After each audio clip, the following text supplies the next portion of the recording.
Tour de Fleece is finished. I have mixed feelings. One is I'm happy with all the things I accomplished and learned. The other thing is I need more time, and I probably will continue working on my project because I love it so much. Let's see what I have been up to during this last week of Tour de Fleece and what my actual outcome is. I started this silk project with a drop spindle and then switched to my very new eel wheel spinner, and I wound up this from a drop spindle onto my bobbin on the eel wheel to continue it.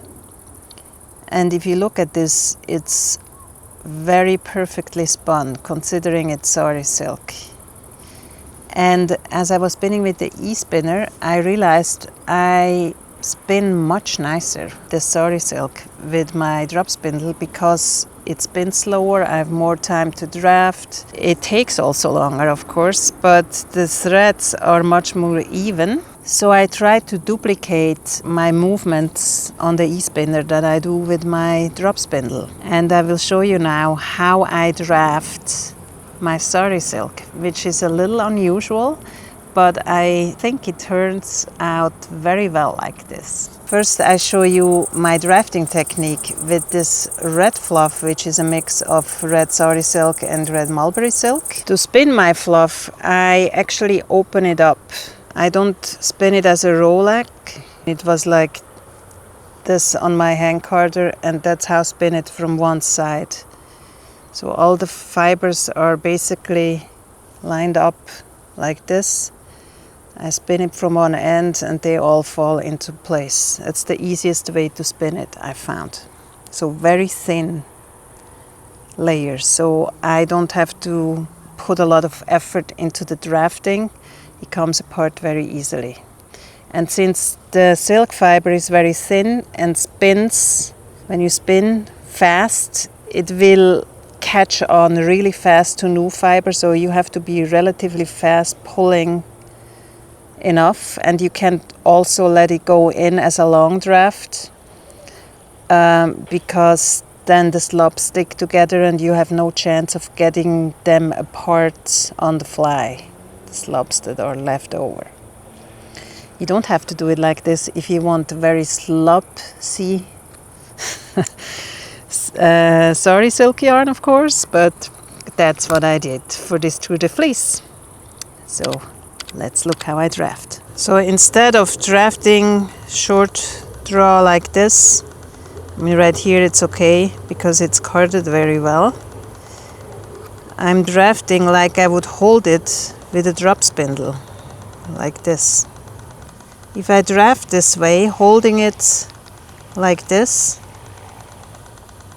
I have more control of picking slobs apart, like here. And with my binky, let's stop the wheel for a minute. With my binky, I can hold the yarn here like I would when I drop spindle. I always hold the yarn here so the drop spindle doesn't pull too much on my draft. And the same thing happens here. So if my binky is holding the yarn here, it stops the twist to go in too fast into my draft, which additionally gives me time to draft just as much fiber as I want.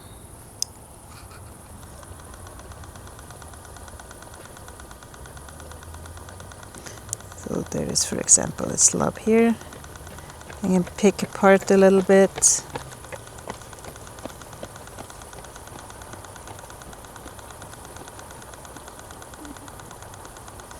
I can also, when I have threads sticking out, I can put them into the twist with my fingers. Here we have a tight spot, so I just took that slob apart, and now I have to catch up with my twist a little. And then I can lift the pinky, then I can lift the pinky from the yarn when I feel the draft is good, so the twist comes into the draft.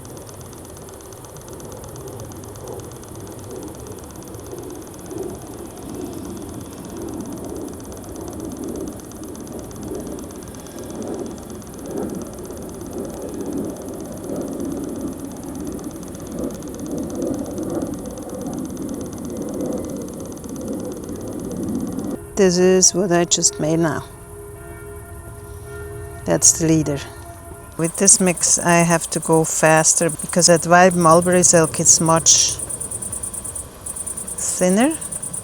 But then when I come to parts where there is Sari silk, there are much more threads and clumps. See this?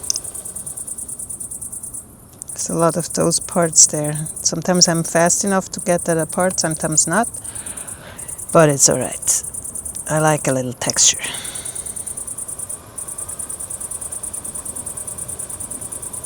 That's this bobbin, which is not finished yet, and I think it will be super nice at the end. Let's check out this bright Sari silk, which is just the Sari silk without the mulberry silk. How that feels to spin. It's probably hard to tell if you don't have it in your hands, but this bright Sari silk is just so short in stable length and so clumpy. It's definitely the hardest one.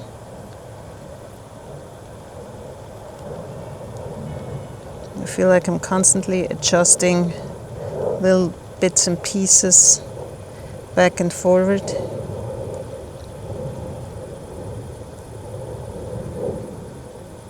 See this?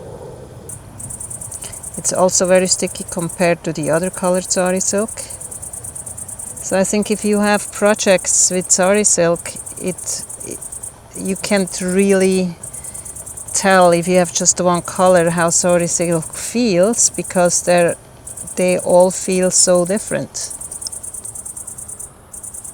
See, parts like this, I just pick the slobs out and collect it to cardigan later.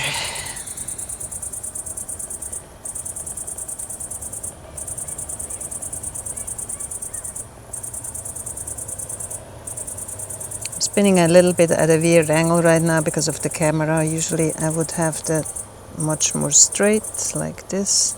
It's a little easier too. Oh look, and here I have a long thread, and usually when those threads are coming I try to line them up with my spin so they wouldn't stick out.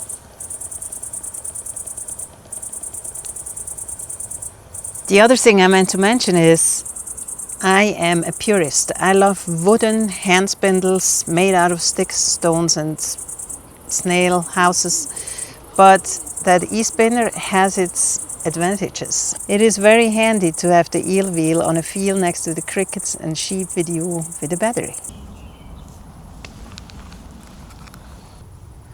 Look at that beautiful wool.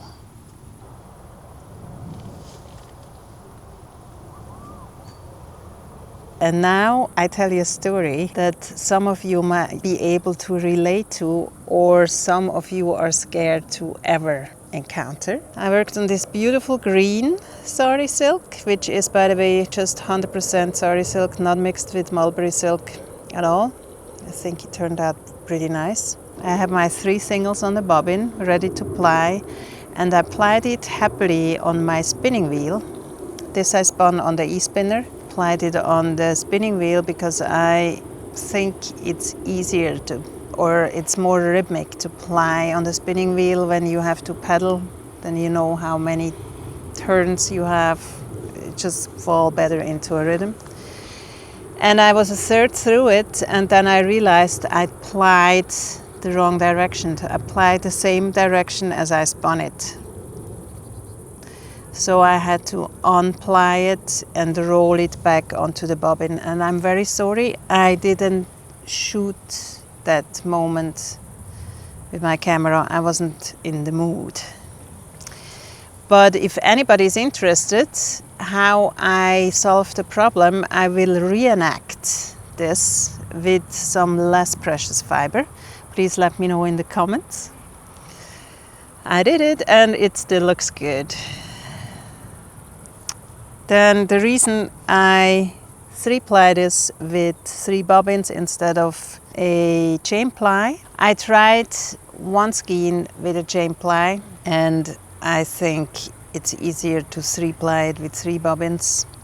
and chain ply because this Sari silk is very textured and it gives friction when you pull the loop, and I didn't want to roughen up the thin thread more, so I decided to just 3-ply it with 3 bobbins. I didn't cheat. I stopped on the spot when the tour was over, so I will first talk you through the projects that are not finished and then talk you through the projects that are finished. I said I need more time. The last 2 days of Tour de Fleece, I went to the mountains, deep into the mountains with the train, 4-hour ride, to search for lichen to dye more fiber with, which will be in another video. It's going to be exciting, and so many cool things happened. It's going to be a fun video. My decision for those 2 days was actually that I take my e-spinner and finish some of those unfinished projects, and I ended up with this grocery bag full of carded fiber, uncarded fiber, my e-spinners and several bobbins. And then 5 minutes before I left, I thought, okay, girl, this is really crazy. I'm not doing this. Whatever. I don't finish. I don't care. I'm taking those.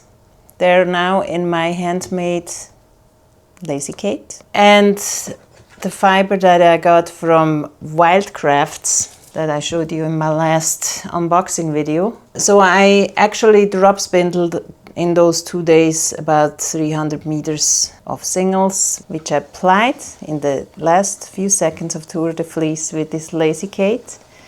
This is the Shetland ply, 3-ply, 14 wraps per inch, sport weight, beautiful yarn that came from it. It's chain plied, there is a little bit of bracelet in there, and the rest is 3-plied from 3 spindles.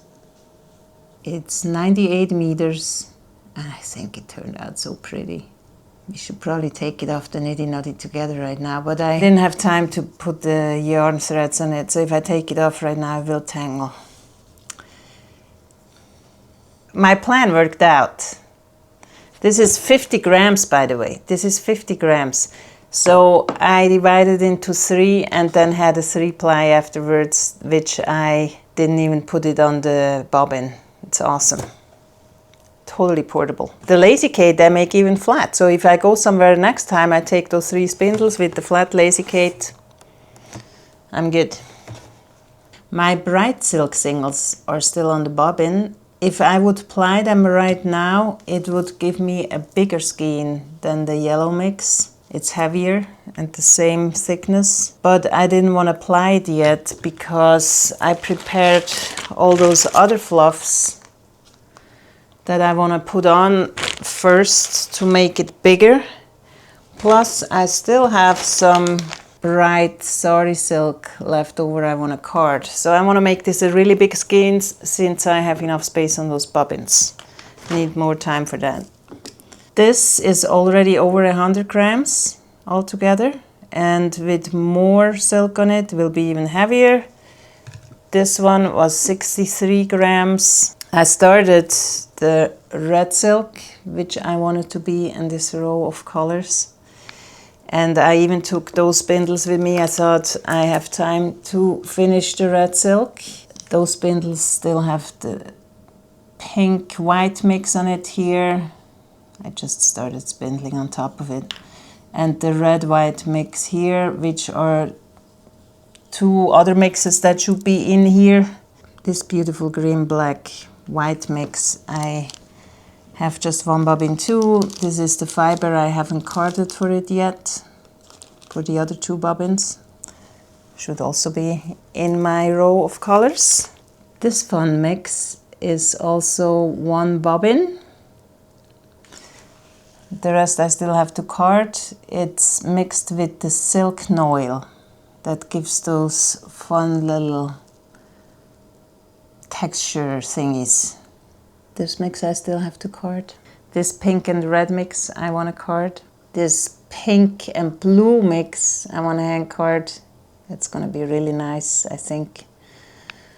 Would be lovely in this color row here. That red and orange will make a very bright orangey red I want to card that too. Then the bright Sari Silk just by itself, which looks very sandy, is partly carded, partly not.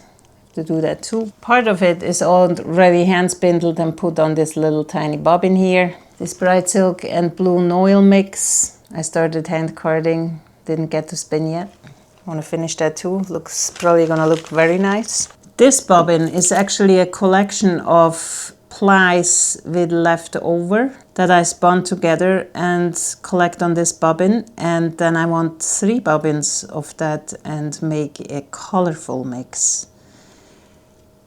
When it's ready, this one probably goes to this one. It's the leftover of this mini skein here. Then I have that red hand spindled silk mix that I want to mix up somehow with something. This is the leftover mulberry silk hand spindled thread from this ply, which I will also use for another skein somehow. This box is full of slubs I picked while I was spinning that I couldn't pull apart while spinning. I just picked it out and put it in this little box. I will hand card this again with white silk, I think, and make a fun white silk with speckles. This is my first time supported spindled cashmere camel merino yak.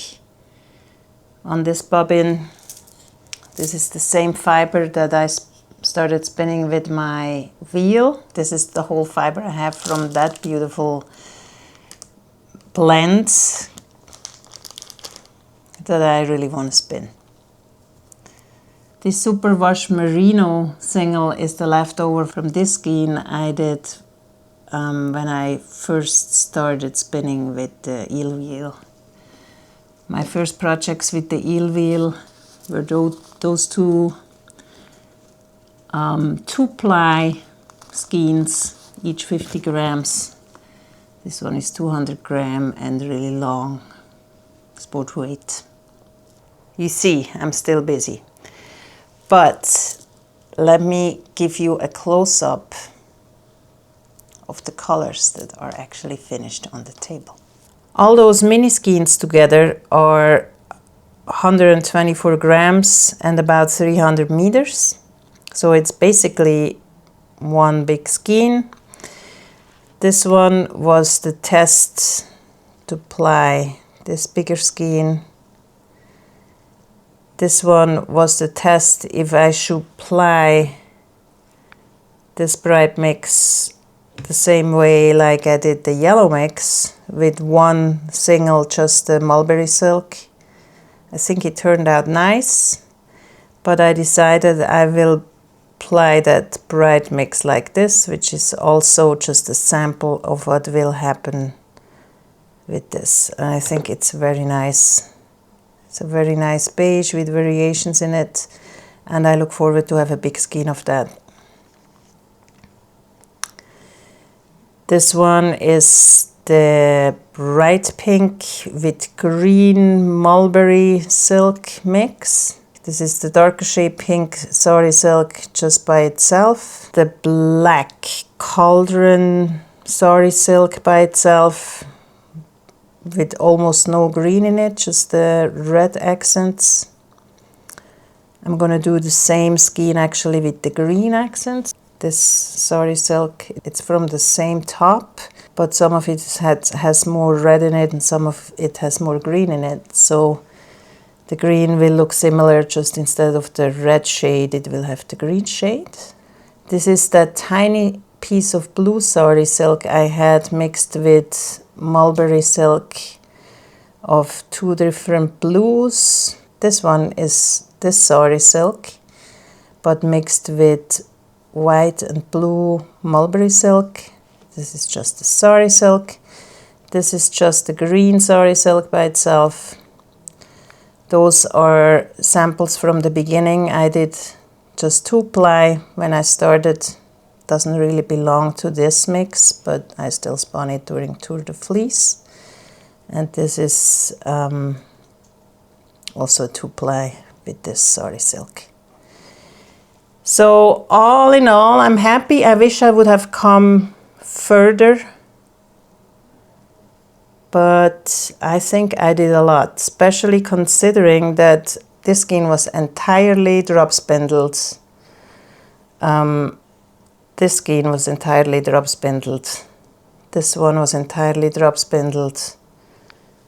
And this 50 gram, 194 meter skein was entirely drop spindled. Now, what will I do with all this silk?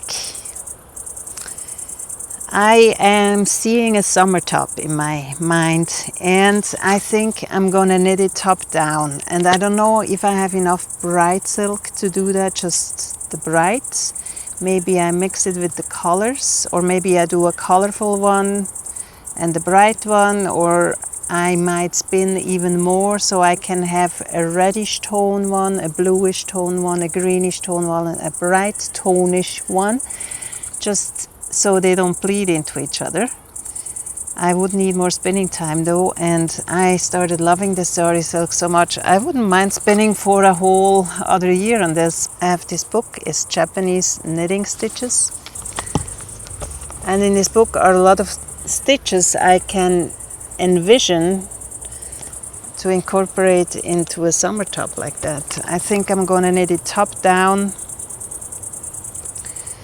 and with a round, you know, the round construction, and take one of those stitches up here, and then the part down here I probably just do straight stockinette stitch, and then maybe a lace border on the bottom. I don't know, I would improvise that somehow. So, but if one of you knows the perfect pattern for that silk, I am welcoming all links to beautiful patterns I can either follow or change or just have in my collection. Please let me know if you know something that you think would fit all that colored silk. I also learned a lot during Tour de Fleece, but what I liked most is how I found all those spinners around the globe spinning and showing their work, commenting on each other and giving each other tips and support. It's just so beautiful. I love it. And that's why I also ask you, if you have done something for Tour de Fleece, please drop it in the comments, put a link, let us know where to see your fiber, your yarn, your ideas, or watch the videos that led to this end result. Thank you so much for watching, and I see you soon. Bye.